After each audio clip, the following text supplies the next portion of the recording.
Hello दोस्तों आज एक बहुत ही इंटरेस्टिंग टॉपिक पे वीडियो बना रहा हूँ मैं।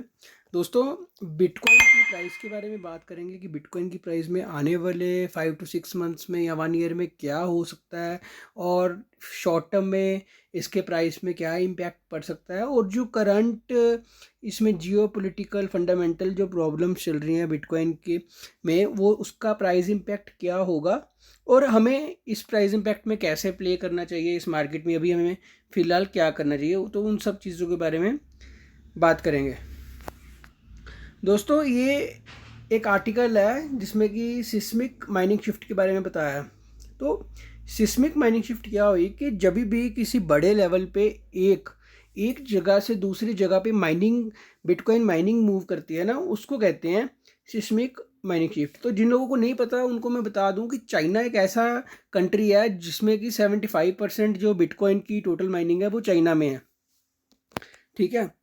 तो अभी जो ये प्राइस ये गिर रही है ना, इसका ये नहीं, इसका एक सबसे बड़ा रीज़न ये है कि जो चाइना की गवर्नमेंट ने बिटकॉइन माइनर्स को स्पेशली टारगेट किया ना, वो एक नेटवर्क के लिए कंसर्निंग इशू क्यों बन रहा है और इसका फ्यूचर में इसमें बारे में क्या हो सकता है। तो दोस्तों, आपको बता दूं, जो जैसे हम किसी ह्यूमन बीइंग की, इंसान की या आपकी या मेरी अगर हेल्थ चेक करनी हो तो कैसे करेंगे? देखते हैं ना टेम्परेचर है कि नहीं, माथे पे हाथ लगाते हैं, देखते हैं फीवर है कि नहीं है। कैसे पता लगेगा फीवर का? माथे पे टेम्परेचर, बॉडी टेम्परेचर से माथे पे हाथ लगाएंगे ना। वैसे ही अगर बिटकॉइन की सेहत ख़राब है वो कैसे पता करेंगे? इसका जो माइनिंग, जो इसकी हैश रेट होती है ना, उसको देख के कि नेटवर्क मजबूत कितना है, नेटवर्क स्ट्रॉन्ग कितना है। जैसे हमारी इम्यूनिटी होती है, वैसे बिटकॉइन की भी इम्यूनिटी होती है किसी बाहरी अटैक से लड़ने की। तो वो बाहरी अटैक से तभी लड़ पाएगा अगर उसकी जो माइनिंग है वो स्ट्रॉन्ग चल रही है, डिसेंट्रलाइज्ड है, और उस पर कोई एक्सटर्नल अटैक हो ही नहीं सकता, क्योंकि उसका हैश रेट इतना ज़्यादा है कि उसमें अटैक होने के चांसेस ही नहीं है। ठीक है, अगर हुआ भी तो वो फेल हो जाएगा। लेकिन बिटकॉइन नेटवर्क जो है वो सबसे ज़्यादा वर्नरेबल तब होगा अगर उसमें जो हैश रेट है बहुत कम हो गया। ठीक है, और उसको इतने कम माइनर्स कर रहे हैं कि उसको इजीली कोई बाहर का अटैक करके उसमें ब्लॉकचेन में कुछ हैक वगैरह या अटैक किया जा सके, जिसके चांसेस तो कम है। लेकिन वही बात है ना कि मार्केट में, ये इतनी बड़ी मार्केट है तो लोग जो होते हैं वो इन चीज़ों को देख के भी जो अपनी बाई और सेलिंग का डिसीजन लेते हैं। ठीक है, ये होगी इसकी बैकग्राउंड पूरे सिनेरियो की कि ये माइनिंग का जो है ये बिटकॉइन की प्राइस के लिए क्यों खतरनाक है, क्योंकि ये बिटकॉइन नेटवर्क की हेल्थ बताता है। और बहुत बड़े बड़े इवन कि छोटे इन्वेस्टर्स नहीं, बहुत बड़े इन्वेस्टर्स उसका जो माइनिंग की जो उसका जो हैश रेट है उसको देख के डिसीजन लेते हैं। ठीक है, तो अभी माइनिंग में मेन खतरा बना हुआ है यहाँ पे। ये देखो, ये one of the largest migrations of bitcoin hash power in the history page to be under a road glass node, adding that the estimated mean hash rate has declined from circa 155 exa hashes per second to around 125। अब ये AXA hashes क्या है? ये bitcoin की mining की वही है ना, हैश पावर ही है ना।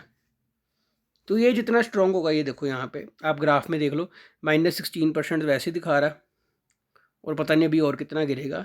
क्योंकि एक चीज़ यहाँ पे समझने वाली ये है दोस्तों कि हमने अभी पास्ट में हमने देखा था कि एक माइनिंग फार्म जो है वो 3000 किलो यानी 3 टन माइनिंग मशीन्स एयरलिफ्ट कर रहा है चाइना से बाहर की तरफ, यूएस के में लेके जा रहा है। ठीक है, तो मैं आप सबको ये बोल रहा हूँ कि जब ऐसे माइनर्स उठा के अपने प्लांट्स बंद करेंगे और दूसरी जगहों पे लेके जाएंगे, तो मैं आपसे क्वेश्चन पूछता हूँ, क्या उस टाइम के लिए वो प्लांट बंद रखेंगे ना?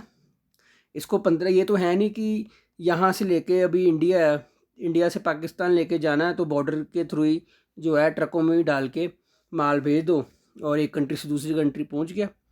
अरे भाई, चाइना से यूएसए जब जाएंगे ना माइनिंग प्लांट, तो पहली बात तो ये इतना आसानी से होगा नहीं, क्योंकि चाइना यूएस वैसे ही कंपटीशन में, राइवलरी में है। ठीक है, तो इसके ट्रांजिशन करने में भी, ट्रांसपोर्ट करने में भी बहुत सारी प्रॉब्लम्स होगी।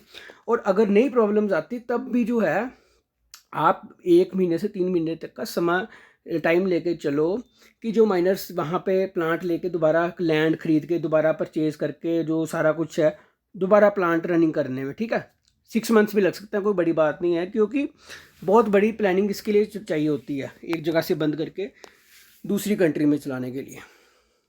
अच्छा, अब इन कामों के लिए फ़ंड्स की ज़रूरत पड़ेगी? मैं फिर आपसे सवाल पूछता हूँ। बिल्कुल पड़ेगी। वो फ़ंड कहाँ से आएगा? बिटकॉइन बेच के आएगा ना। माइनर्स के पास बिटकॉइन पड़े हैं, अब उनको पैसा चाहिए, इतना बड़ा प्लांट खरीदना है, दोबारा चाइना से शिफ्ट करना है, रीएलोकेट करना है रिसोर्सेज, कहाँ से आएगा फंड? बिटकॉइन बिकेंगे, और बिटकॉइन बिकेंगे तो मार्केट में और फंड होगा, और सेलिंग प्रेशर बढ़ेगा, प्राइस और गिरेगी। और वैसे ही अभी तो 30,000 पे लेवल आ गया, यहाँ से गिरा तो सीधा 20,000। जितना और गिरेगा ना इसमें उतना ही जो है खतरा और बढ़ता रहेगा, क्योंकि मुझे ऐसा लगता है कि बिटकॉइन अगर 20,000 के नीचे आ गया तो मार्केट में जो एक फंड है ना, वो एक नए लेवल पे, बहुत बड़े लेवल पे, एक अलग ही लेवल पे पहुंच जाएगा जो वो है। तो चलो ये तो अभी टाइम बताएगा माइनर्स को बिटकॉइन बेचने पड़ते हैं कि नहीं। लेकिन एक पॉजिटिव न्यूज़ ये है कि अगर मार्केट में ये ऐसे हालात बने हैं, माइनर्स बेचेंगे बिटकॉइन को, दूसरी जगह शिफ्ट करेंगे, और माइनिंग हैश रेट भी कम हो जाएगी, क्योंकि माइनिंग पहले बंद होगी फिर दूसरी जगह पे शुरू होगी ना।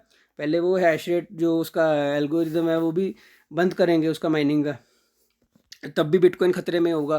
फिर बिटकॉइन को वो बेचेंगे भी पैसे इकट्ठे करने के लिए, तब भी खतरे में होगा।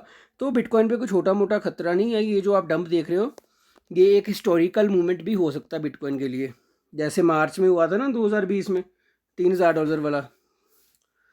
तो मैं तो बहुत सोच समझ के चल रहा हूँ, ठीक है, बहुत प्लानिंग से चल रहा हूँ। आगे नेक्स्ट वीडियो में आप चैनल को सब्सक्राइब करिए, इस वीडियो को प्यार दीजिए, लाइक करिए। नेक्स्ट वीडियो में बताऊँगा कि आप मौजूदा सिचुएशन में भी कैसे बिटकॉइन को कैसे डील कर सकते हैं, इसमें कैसे प्रॉफिट कर सकते हैं, ठीक है, उस पर भी बात करेंगे। तो आज तो मैं आपको मेन प्रॉब्लम ही समझाऊंगा, ठीक है, तो इसका पार्ट 2 निकालेंगे बहुत जल्द। तो ये जो चीज़ है, अब माइनिंग का तो आपको बता दिया मैंने, ठीक है, जो मेन चीज़ है वो मैंने आपको बता दिया है। एक जो पॉइंट, हाँ, ये वाला, जो एक माइनिंग की अकेली प्रॉब्लम नहीं है, जो ये पीपल्स बैंक ऑफ चाइना, इसने अपने अंडर में जितने भी रीजनल इंस्टीट्यूशन हैं ना, जैसे एग्रीकल्चर बैंक ऑफ चाइना के पीछे भी नोटिफिकेशन आई थी, तो इसने ये सारे बैंक को बोल दिया कि आपने माइनर्स के, ट्रेडर्स के, जो भी मतलब ये क्रिप्टो करेंसी में जो भी करे ना, इनको सर्विसेज नहीं देनी है, ठीक है, क्रिप्टो करेंसी रिलेटेड एक्टिविटीज़ को सपोर्ट ही नहीं करना। तो ये भी बहुत बड़ा फंड का कारण है। और जो सिचुआन प्रोविंस है ना, सिचुआन प्रोविंस, उसमें 75% है टोटल ग्लोबल हैशिंग पावर का, ठीक है।